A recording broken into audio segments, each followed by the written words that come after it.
NASCAR is king in our region. A new poll proves it. It shows more fans live in West Virginia than in any other state. So it was no surprise to see thousands of fans pack the Ona Speedway for a chance to meet some of the circuit's hottest drivers.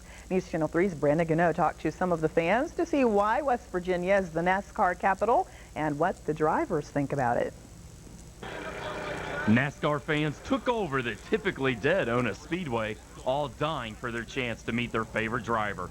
4 popular NASCAR drivers, including Daytona 500 winner Michael Waltrip and the current Winston Cup's points leader Sterling Marlin, made a pit stop today at the Speedway to sign autographs for their fans. It's going to be awesome. I can't wait.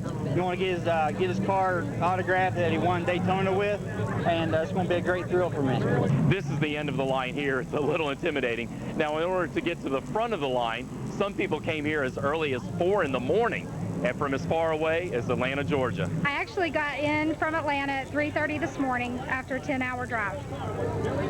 Why did you make a 10-hour drive to come up to the Ona Speedway here? Because I wanted to meet Steve Park. Driver Michael Waltrip says he's not at all surprised by the popularity of NASCAR here in the Mountain State. Well, you know, it's just popular everywhere, so this is kind of in the heart of NASCAR country, so it makes perfect sense. Fans buy everything from model cars to full-size posters of their drivers to sign. So what's the weirdest thing anyone has asked their driver to sign? Signed the lady's dog one time. And what better way to end the evening for the fans? All 4 NASCAR drivers spun a few laps around the track in the Race of Champions. Brandon Gano, WSAZ News Channel 3, Ona. I guess that lady can never wash her dog again. I don't know. Jarrett Smalley will join us later in sports to show us which professional NASCAR driver won the Race of Champions. Well, NASCAR and country music go hand in hand, and tonight one of country music's biggest stars performs in Virginia. The President of the United States or NASCAR drivers? I don't know. Well, if George Bush can go fast and make left turns easily, then maybe he'd get a nice little turnout.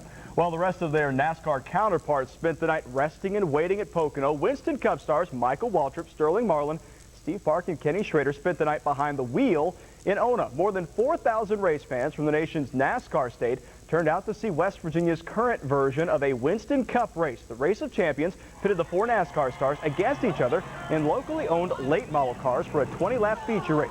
Michael Waltrip in the blue car started on the pole. He predicted he would win, but soon after, Sterling Marlin charged to the front. He won the first 10-lap segment. Then the field was inverted for the final 10 laps. This time, it was Kenny Schrader who came to the front. On the final lap, Marlin comes back on the outside as they charge to the finish line.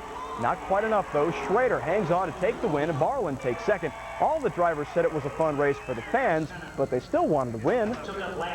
A lot of fun. You know, it's hard just to hop in someone's cars, and 4 of us just to hop in and go out there and run. You don't know what you got. It's fun. And we just had a really big time here in Ona, and it's hard to pass. You know, I never raced this track before, and I just ticked the wall on the back stretch, and you know, we're racing real hard. I didn't fit all 6'5" of my body into that car very well, so I couldn't drive it very good. And when you race guys like Park and Sterling and Schrader, you can't hardly beat them if you can't use all your tools. NASCAR's Busch Series raced at Pikes Peak this afternoon. Johnny Sauter with some issues. The left front tire is flat.